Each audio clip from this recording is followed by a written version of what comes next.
ठरलं तर मग या मालिकेच्या 27 नोव्हेंबरच्या भागामध्ये इकडे खूप मोठा महिपतसाठी ट्रॅप अर्जुन आणि सायलीने रचलाय आणि त्यामध्ये महिपत अडकलाय. हो, महिपत अडकून त्यांनी आता कशा प्रकारे हे सगळं केले हे स्वतःच्याच तोंडून कबूल केलेलं आहे. नक्की अर्जुन सायलीचा काय प्लॅन होता, सगळं सगळं पाहूया. इकडे आता प्रिया बसलेली आहे आणि त्याच वेळेला कल्पना येते आणि प्रतापला विचारते की काय हो, आज लाल माठाची भाजी करते, चालणार आहे का? यावरती प्रिया तिथे तोंड घालायला जाते आणि अरे वा, मला तर कळतच नाहीये की सून तुझी घरात असताना तुला जेवण करायला लागते का, गेली का ती हुंडरायला? यावरती आता इकडे कल्पना चिडते आणि कल्पना नेमकी तिला बोलायला आणि अश्विन तिकडे यायला एकच गाठ पडते. कल्पना सांगायला लागते की हे बघ, तुला ह्या घरात राहायचं तर राहा, पण एवढा त्रास होते तू गेलीस तरी चालेल. तर लगेचच अश्विन येतो आणि का या घरामध्ये तन्वीने का राहायचं नाही असं म्हणत भांडण उकरून काढतो. तेवढ्यात तिकडे सायली अर्जुन येतात आणि मम्मा, काही प्रॉब्लेम आहे का असं म्हणायला लागतात. त्यावरती मग आता कल्पना सांगायला लागते, नाही रे, हे सगळं नेहमीच आहे, तुम्ही जा, तुम्ही हातपाय धुवून द्या. तिला तर सवयच लागलेली आहे की नेहमीच हे बोलायचं. अश्विन म्हणतो, पण तुम्ही तन्वीला या घरातून जायला का सांगत होतात? यावरती प्रताप म्हणतो, अश्विन, अरे अर्धवट ऐकून अर्धवट गोष्टींवरती विश्वास ठेवून काहीही बडबडतोयस का? यावरती आता इकडे अश्विन सांगायला लागतो, डॅड, मी अर्धवट नाही ऐकलेलं आहे, तुम्हाला तन्वी या घरात नकोच आहे हे मला माहिती आहे. यावरती कल्पना म्हणते, कोणाशी बोलतोयस कळतंय का? तुझ्या डॅडांशी बोलतोयस, इतकं बोलायची कशी काय तुझी हिंमत झाली? असं म्हणत कल्पना त्याला फटकारते आणि त्यानंतर अर्जुन सायलीला सांगते की तुम्ही फ्रेश होऊन घ्या, हे आपलं नेहमीच आहे काहीतरी. मग अर्जुन सायली फ्रेश होण्यासाठी वरती जातात. इकडे आता प्रिया काही बोलत नाही. आग लावून गप्प बसणं हा प्रियाचा पूर्णपणे हेच असतो. सायली सांगते की आई, मी आलेच हातपाय धुवून, मी सगळ्यांना जेवायला वाढते, तुम्ही ना हातपाय धुवून तुम्ही पण बसा. इकडे तोपर्यंत महिपत आता घरी आलेला आहे आणि तो आता विचार करतोय त्या चिठ्ठीचा आणि तो त्यानंतर विचार करतोय, जाऊ दे, या लोकांचा विचार करण्यापेक्षा सध्या मला माझ्या मुलीला फोन करून बघू दे, माझा बछडा काय करतोय. असं म्हणत तो साक्षीला कॉल लावतो. साक्षीला ज्या वेळेला कॉल लावतो त्यावेळेला साक्षी आता निश्चित पडलेली असते. साक्षी या सगळ्यामध्ये आता अगदी सचिनच्या प्रेमात वेडी झालेली आहे आणि सचिनच्या प्रेमात आता वेडी होऊन ती एकदम वेड्यासारखीच करतीये. बरं, तोपर्यंत महिपतचा फोन आलाय. फोन अस्ताव्यस्त पडलाय, ती झोपलेली आहे आणि त्याच वेळेला महिपत तिला म्हणतोय, ए पोरी. यावरती ती म्हणते, अण्णा, संपलं सगळं, माझी जगण्याची इच्छा सुद्धा संपलेली आहे. यावरती महिपत सांगायला लागतो, हे बघ, हे बघ पोरी, तू ना महिपत शिकरेची पोरगी आहेस, असं हरून चालणार नाहीये तुला. असं म्हणत तो आता तिला सांगतोय, हे बघ, कोणत्याही प्रकारे हार मानायची नाहीये, आपण या सगळ्यामध्ये आता लवकरात लवकर हे सगळ्यावरती मार्ग काढायचा आहे. असं म्हटल्यावरती आता इकडे ती काहीच बोलत नाहीये. ती आता शांतपणेच बसलेली आहे आणि त्यामुळे आता इकडे महिपत म्हणतो, अगं ए पोरी, काय झालंय? अगं ए पोरी, असं म्हणत तो महिपत तिला बोलवण्याचा प्रयत्न करतोय, पण साक्षी काही ऐकायला तयार नाहीये. इकडे तोपर्यंत दुसऱ्या दिवशी सायली आणि अर्जुन हे दोघ जण गप्पा टप्पा मारत बसलेले आहेत आणि त्यावेळेला सायली आता सांगत आहे, खरं सांगायचं तर आता कुसुमताईला मुंबईला खूप मोठी ऑर्डर मिळाली आणि त्यामुळे कुसुमताईनं तिकडेच गेलेली आहे आणि बरेच दिवसात कुसुमताईच्या सोबत माझं काही बोलणं सुद्धा झालेलं नाहीये. असं म्हणत दोघ जण गप्पा टप्पा मारत तिकडे बसलेले असताना त्याच वेळेला इकडे आता कल्पना येते आणि वा, नवरा बायकोच्या तर चांगल्या गप्पा चाललेल्या दिसत आहेत, असं म्हणत ती बोलतीये. बरं, हे सगळं चालू असताना अस्मिता घरी आली. बरं, घरी आलेली अस्मिता आता खूपच अस्वस्थ आहे आणि त्यानंतर ती जरी दिल्लीला भेटून आलेली असली म्हणजे आता याला सचिनला, तरी तिच्या मनामध्ये काहीतरी प्रेक्षकांनो वेगळं चालूच आहे. म्हणजे आता तिच्या मनामध्ये असं चालू आहे की काय नक्की हे आहे, किंवा तिला असं नेहमी वाटतंय की काहीतरी चुकीचं घडतंय. काय चुकीचं घडतंय हे तिला काहीही कळायला मार्ग नाहीये प्रेक्षकांनो आणि त्यामुळे अस्मिता खूपच अस्वस्थ आहे आणि तिला विचारतात, काय ग, सचिनला भेटून आलीस का? पण अस्मिता कुणाला काही उत्तर देत नाहीये, डायरेक्ट तिकडून निघून गेलेली आहे. बरं, हे सगळं चालू असताना मग आता तिचा मूड चांगला करण्यासाठी सायली तिकडे आलेली आहे आणि सायली तिला कॉफी देते. अस्मिताई, कॉफी घ्या. काय झालं, सचिन भाऊजी भेटले ना तुम्हाला? यावरती अस्मिता म्हणते, हो, मी दिल्लीला गेले, मी सचिनला भेटले, पण तरी सुद्धा सायली, माझ्या मनामध्ये एक अनामिक हुरहुर लागूनच राहिलेली आहे. काय माहिती, मी पनवेलच्या रेस्टॉरंटमध्ये बघितलेला तो सचिनच होता असं मला अजूनही म्हणजे त्याला भेटून आल्यानंतर सुद्धा मला अजूनही असंच वाटतंय की तो सचिनच होता. यावरती मग आता इकडे सायली म्हणते, बघितलंस बाळा, तुझ्या आईच्या डोक्यामध्ये एकदा काही आलं ना की तिला आता काही ते बाहेर डोक्यातनं काढताच येत नाहीये. अस्मिताताई, नका इतका विचार करू. हे बघा, नाही असं काही नसणार आहे. आता तुम्हाला दिल्लीला ते भेटले की नाही? अस्मिता म्हणते, हो सायली, पण तरी सुद्धा कुठेतरी माझ्या मनामध्ये ही शंका येतच आहे की ते सचिनच होता. यावरती मग आता सायली तिच्याशी बोलण्याचा प्रयत्न करते, तिला हसवण्याचा प्रयत्न करते आणि ती आता तिला सांगत असते, हे बघा बाळा, बघ, म्हणजे तुझ्या आईचं काय करायचं मलाच कळत नाहीये. इतकं तिला समजावण्याचा प्रयत्न करतोय, पण तुझ्या आईला काही ऐकायचंच नाहीये. तुझी आई आमचं काही ऐकायलाच तयार नाहीये. आता तूच समजव. असं म्हणत ती आता अस्मिताला हसवण्याचा प्रयत्न करतीये आणि थोड्याच वेळामध्ये अस्मिता आता इकडे हसायला लागलेली आहे. अस्मिता हसते हे बघून कल्पनाला खूप बरं वाटतं आणि तिला वाटतं की चला, सायलीने माझं खूप मोठं काम पूर्ण केलेलं आहे आणि त्यामुळे ती आता सायलीचं मनातल्या मनात कौतुक करायला लागते. खरंच सायली, जे आम्हाला कुणालाच जमत नाहीये ना, ते सगळं सगळं तू करून दाखवतेस. नेहमीच नेहमीच तू हे सगळं करतेस, असं ती म्हणायला लागलेली आहे. इकडे सायली पटकन अस्मिताला कॉफी देते आणि पटकन कॉफी पिऊन घ्या असं म्हणायला लागते. बरं, हे सगळं चालू असताना रविराजांना आता इकडे त्या ॲक्सिडेंटच्या संदर्भातली माहिती हवी असते. नक्की काय झालंय, कसं झालंय, किंवा आता प्रतिमाला काही आठवतंय का, म्हणून ते प्रतिमाकडे आलेत. आणि प्रतिमा, तुला एक गोष्ट विचारू का? यावरती प्रतिमा म्हणते, बोला ना. त्यावरती रविराज म्हणतात, हे बघ, मला तर काही यातलं कळत नाहीये की आपल्या अपघातासोबत त्याचा काय संबंध आहे. पण तू तू ज्या प्रकारे बोलतेस ना, त्याच्यावरून आता इकडे मला असं वाटतंय की तू त्या महिपतला याच्या आधी कधीतरी भेटलेली असशील आणि भेटून त्याच्याशी तुझं काहीतरी बोलणं झालेलं असेल, असं मला राहून राहून वाटतंय. तर म्हणजे तुझा काहीतरी संबंध आलेला आहे, म्हणून त्याला पाहिल्यावरती तू इतकी घाबरतेस ना. यावरती आता इकडे तू बोल ना, अपघाताशी त्याचा काही डायरेक्ट इनडायरेक्ट काही संबंध आहे का? तू विचार करायला लाग, तू विचार कर, तू आठव. आणि त्यानंतर प्रतिमा स्वतःच्या स्मृतीवरती जोर देण्याचा प्रयत्न करते आणि आठवण्याचा प्रयत्न करते आहे. पण तिला अपघात हे दृश्य दिसतंय, पण त्यात नक्की काय झालं होतं, या अपघाताच्या मध्ये नक्की काय प्रकार घडला होता, हे मात्र आठवत नाहीये. आणि महिपतला बघितल्यावरती आपल्याला हा अपघाताशी का रिलेट होतोय, सारखं सारखं हाच प्रसंग आपल्या स्मृतीच्या समोर का येतोय, हे कोडं प्रतिमाला काही उलगडत नाहीये. आणि रविराज तिला विचारतात, त्याचं तिला उत्तर काही देता येत नाहीये. रविराज म्हणतात, बोल ना, काही घडलंय का? त्या वेळेला त्याला तिकडे पाहिलं होतंच का? काही त्याचा संबंध आहे का? आठव ना.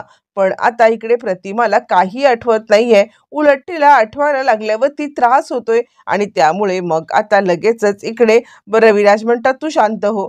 ठीक आहे, मी तुला काही सध्या तरी विचारत नाहीये, शांत हो. असं म्हणत रविराज तिला शांत करण्याचा प्रयत्न करतात. प्रेक्षकांनो, इकडे तोपर्यंत आता अर्जंटली महिपतने नागराजला बोलवून घेतलंय. नागराजला बोलवल्यावरती नागराज म्हणतो, काय महिपत शेठ, कशाबद्दल एवढं काय गडबडीत बोलवून घेतलं? यावरती मग आता महिपत सांगायला लागतो, नागराज शेठ, माहिती आहे का तुम्हाला, खूप मोठा गोंधळ झालेला आहे. ही बघा, ही चिठ्ठी बघा. आता ती चिठ्ठी नागराजच्या हातात पडल्यावरती नागराज म्हणतो, काय महिपत शेठ, स्वतःला कसल्या चिठ्ठ्या लिहून घेताय? मला माहितीये तुम्हाला काहीतरी मस्करी करायची हुकी आली असेल ना, म्हणून स्वतःला चिठ्ठी लिहून घेतले. यावरती महिपत चिडतो आणि नागराज शेठ, तुम्ही काय डोक्यावरती पडलात का? अहो, मीच मला चिठ्ठी का लिहून घेईन? बघा तरी, मीच मला सांगेन की 22 वर्षापूर्वी असं असं झालं होतं म्हणून. यावरती नागराज म्हणतो, अरे, मग ही चिठ्ठी कुणी पाठवली? यावरती महिपत म्हणतो, कोण पाठवणार? मला तर अशी खात्री वाटते की हे सगळं काम तिची सुंदरीच करते.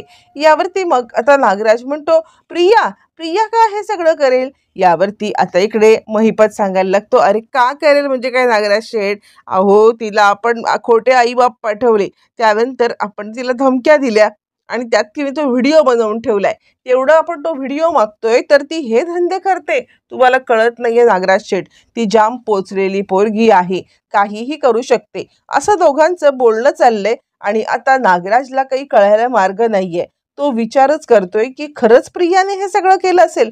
प्रिया इतकी मजल करू शकते आणि का? हा प्रश्न त्याच्या मनामध्ये सतत पडलेला आहे. आणि हे सगळं चालू असताना आता इकडे तो म्हणतो, नाही ना नागराज शेठ, अहो काहीतरी काय, त्या प्रियाचं कुठे एवढं हे, मला नाही वाटत की तिने काही कॉल बिल केला असेल. असं म्हटल्यावरती मग आता महिपत म्हणतो, मग कोण करणार? कुणाला माहिती आहे हे सगळं? कोण हे सगळं करू शकतं? असं या दोघांचं बोलणं चाललंय आणि त्याच वेळेला इकडे आता अर्जुन सायलीचा वेगळाच प्लॅन चालू आहे.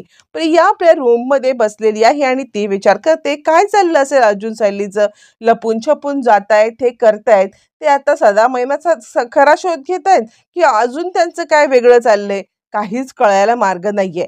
त्यांच्या दोघांच्या डोक्यात काय चाललंय, ते कसलं इन्व्हेस्टिगेशन करतायत किंवा ते दोघं जण कशाच्या संदर्भात हे करतायत ते जाणून घ्यायचं असेल तर त्यांच्या रूमच्या बाहेर कान लावून ऐकणं हा एकच पर्याय प्रियाला दिसतो आणि त्यानंतर मग आता ती त्यांच्या रूमच्या बाहेर जायला निघते.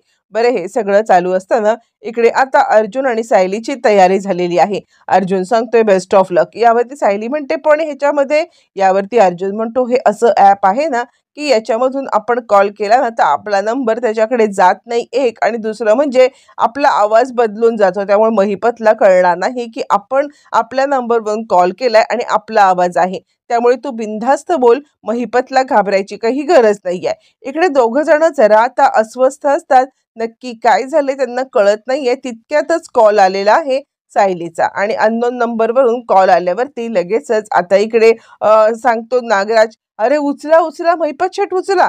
असं म्हटल्यावर ती महिपत ज्या वेळेला आता कॉल उचलतो त्यावेळेला सायली आता त्याला धमकी देते. महिपत, 22 वर्षापूर्वी काय कारस्थान केलंस ना, हे कारस्थान आम्हाला चांगलंच माहिती आहे आणि 22 वर्षापूर्वी अपघाताच्या नंतर सुद्धा तू जे काही केलंस ना ते सुद्धा आम्हाला माहिती आहे. असं म्हणत तिने आता महिपतला सळो की पळो करून सोडलेला आहे आणि आता महिपत थोडाफार तरी घाबरलाय प्रेक्षकांनो आणि त्यामुळे महिपतला कळतच नाहीये की नक्की आता ही कशाबद्दल बोलते किंवा नक्की हे काय चाललंय. आणि त्याच वेळेला मग आता ती सांगते की या सगळ्याचा बदला मी घेणार. 11 वर्षापूर्वी केलेले कांड आता तुलाच भोगायला लागणार. हे सगळं चालू असताना प्रियाला प्रेक्षकांनो हे काही ऐकू येत नाहीये पण ती लपून छपून ऐकण्याचा मात्र आता प्रयत्न करतीये. नक्की या दोघांचं काय चाललंय, काय चाललंय. आणि ही धमकी दिल्यानंतर मग आता इकडे अर्जुन आणि सायली यांचा प्लॅन बी करायचा असतो. त्यासाठी आता इकडे दोघांना कोणी ऐकत नाहीये ना कोणी बघत नाहीये ना हे पाहणं गरजेचं असतं. धमकी तर देऊन झालेली आहे पण प्लॅन बी आता खूप भारी आहे. म्हणून अर्जुन दार उघडून बाहेर कोणी आपलं बोलणं ऐकतंय का किंवा बाहेर कोणी या सगळ्यामध्ये आपल्यावरती पाळत ठेवून आहे का हे पाहण्यासाठी बाहेर आलाय. मग प्रिया घाबरते. घाबरलेली प्रिया आता तिकडून निघून जाते आणि त्यानंतर अर्जुन दार उघडतो, बाहेर येतो. कुणी आपलं काही ऐकत नाहीये ना ही एकदा सेफ्टी बघतो आणि त्यानंतर पुन्हा आत जातो. तोपर्यंत इकडे प्रिया विचार करते, नाही नाही काहीतरी गडबड आहे. म्हणजे ज्या पद्धतीने अर्जुन बाहेरून बघून गेला मला नाही वाटत की या सगळ्यामध्ये आता त्यांचं काहीतरी साधंसुधं चालू आहे. नक्कीच त्यांच्या डोक्यामध्ये असं काही चालू आहे की ज्याच्यामुळे आता इकडे त्यांना बाहेर कुणी नको आहे किंवा कोण आपलं ऐकतंय का हे पाहतायत. पण काय चालू आहे ह्यांचं काही कळायला मार्ग नाहीये असा प्रिया विचार करतीये. तोपर्यंत अर्जुन पुन्हा रूम मध्ये आलाय. रूम लॉक करून आलेला आहे आणि आता त्यामुळे प्रिया विचार करते काय नक्की असेल, काय हा करत असेल, कोणत्या केस त्यांनी ओपन केलं असेल. म्हणजे आता सदा महिन्याचं ओपन केलं असेल की की प्रतिमाच्या ह्याचं काही, असं म्हणत तिच्या डोक्यामध्ये आता मात्र विषय आलेला आहे. आणि त्याच वेळेला आता इकडे ती विचार करते, नाही नाही मला काहीतरी यांच्यावरती पाळत ठेवली पाहिजे नाहीतर माझं भांडं सुद्धा आता फुटू शकतं. इकडे सायली अर्जुन विचार करतायत की हे सगळं करताना रविराज काका सोबत असणं आवश्यक आहे. आपण सिनियरला यात विश्वासात घेऊया. अर्जुन म्हणतो त्याची काळजी तू करू नकोस, मी सिनियरला विश्वासात घेतलेला आहे. त्यावरती सायली म्हणते इथे आपण असं बोलणं हे खूपच रिस्की असू शकतं. म्हणजे आता या विषयावरती असं इकडे बोलायचं म्हणजे आता कोणी आपलं बोलणं ऐकलं तर खूप मोठा प्रॉब्लेम होऊ शकतो. असं म्हटल्यावरती अर्जुन म्हणतो हो तुझं म्हणणं मला पटलेलं आहे, आपण यापुढे काळजी घ्यायची आहे. असं म्हणत दोघं जण आता त्याचा पुढचा प्लॅन वर्कआउट करण्यासाठी महिपतच्या घराच्या दिशेने जात आहेत. आणि त्याच वेळेला मग आता इकडे सायली सांगते हे आपल्यासाठी जरा जास्त रिस्की आहे. अर्जुन म्हणतो हो रिस्क तर घ्यायलाच पाहिजे. इकडे तोपर्यंत आता सारखा सारखा महिपत चिठ्ठी वाचतोय आणि त्याच्या डोक्यामध्ये सारखा सारखा प्रियाचाच विचार येतोय. पण नागराजला कळत नाही की प्रिया हे सगळं का करेल. पण महिपत सांगतोय चिचुंदरीशिवाय दुसरं कोणी नाहीये जे हे सगळं करू शकतं. असं म्हणत मग आता महिपत जरा विचार करायला लागतो आणि त्यानंतर मग आता इकडे नागराज म्हणतो, पण ह्या चिचुंदरीचा बंदोबस्त करायलाच पाहिजे, ही जरा अतिच झाली. यावरती महिपत म्हणतो, जरा सांभाळून नागराज शेठ, तिचं ना मजल जरा जास्त वाढलेली आहे. आपण कशातच अडकणार नाही याची काळजी घ्यायची आणि त्यानंतर तिला मग काय आपण सोडत नाही. असं म्हणत महिपतच्या डोक्यामध्ये प्रियाला कसा काय कुठे धडा शिकवायचा हे मात्र फिक्स असतं. बरं, हे सगळं चालू असताना इकडे आता सायली अर्जुनचा पुढचा प्लॅन चालू होतो. ते आता एक लाकूड घेतात, लाकडाला एक बाण लावतात आणि बाण लावून त्याच्या मागे 22 वर्षापूर्वी असं सत्य लिहितात आणि महिपतच्या बाहेर येण्याची वाट पाहतात. दोघं जण लपून छपून महिपतच्या घराकडे थांबतात आणि कधी एकदा महिपत बाहेर येतोय आणि बाहेर येऊन कधी एकदा आपण त्याला हे करतोय असं ते विचार करतात. आता महिपतला त्या दिवशी सुद्धा सायलीच्या म्हणजे साक्षीच्या इकडे जाणं जमलेलं नाहीये, कारण त्याच्या ह्याच्यामध्ये चिठ्ठी अचानक टाकलेली आहे. म्हणून आता साक्षीकडे जाऊया असा विचार करत तो बाहेर पडलेला आहे.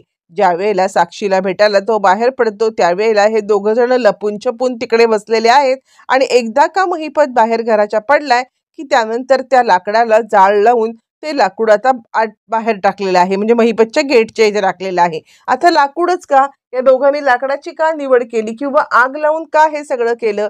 तर याचं उत्तर हे की खरं सांगायचं तर आता प्रतिमा त्या आगीला घाबरते आणि त्याचा संबंध या सगळ्याशी असण्याची नक्कीच शक्यता आहे असं आता सायली अर्जुनला वाटते आणि म्हणून त्यांनी हा केलेला म्हणजे घाट घातलेला आहे. त्यानंतर महिपत ज्या वेळेला आता हे सगळं पाहतोय ते आगीचा जळलेला तो आता लाकूड तो आपल्या हातात घेतोय. लाकूड हातात घेऊन त्यानंतर मग आता तो हे सगळं पाहतोय की कुणी हे सगळं केलंय.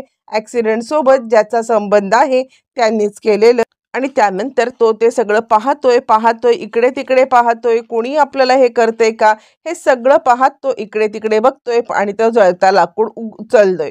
जळता लाकूड उचलल्यावरती त्याच्या मागे लिहिलेले आता शब्द तो वाचतोय, ज्याच्या मागे लिहिलेलं असतं की 22 वर्षापूर्वी. आणि महिपत हे सगळं पाहतो आणि कुणी हे टाकलं असेल म्हणून तो इकडे तिकडे पाहायला गेलेला आहे. तोपर्यंत सायली आणि अर्जुन एका झाडाच्या मागे आता लपून बसलेले आहेत, जेणेकरून महिपतला या सगळ्यामध्ये आपण दिसायला नको. पण त्याच वेळेला महिपत इकडून तिकडून माहिती काढण्याचा प्रयत्न करतोय, कुणी हे टाकलं असेल असं म्हणत तो ते उघडतोय आणि 22 वर्षापूर्वी हे ऐकून तो जरा घाबरलाय. आता खऱ्या अर्थाने इकडे खूप मोठी गोष्ट होणार आहे आणि ती म्हणजे महिपतला अडकवण्यासाठी जे काही गोष्टी आता करण्यात आलेल्या आहेत त्या गोष्टी एकदम भयंकर आहेत. महिपत या सगळ्यामध्ये आता इकडे अडकला गेलेला आहे, कारण आता सायली अर्जुनने खेळलेली आहे ती म्हणजे पुढची खेळी. पुढच्या खेळीमध्ये आता इकडे जंगलामध्ये महिपतला बोलवण्यात आलेलं आहे आणि 22 वर्षापूर्वी तू जे काही केलंस ते इथंच केलंस आम्हाला कळलंय. महिपत पण तिकडे आलाय, पाहतो ते काय बाबूचा फोटो आणि त्यानंतर बाबूला पाहून तो चपापतो बाबूचा फोटो आणि त्याच वेळेला अर्जुन सायलीला संशय आलाय की 22 वर्षापूर्वीचा अपघात याच बाबूने घडवलेला आहे आणि त्याला महिपत ओळखतोय, म्हणजे महिपतचा याच्याशी 100% काहीतरी संबंध आहे आणि तो इकडे आलेला आहे. ह्याचाच अर्थ महिपत या केस सोबत इन्व्हॉल्व आहे. कसा काय हे शोधून काढणं अर्जुन सायलीची जबाबदारी आहे.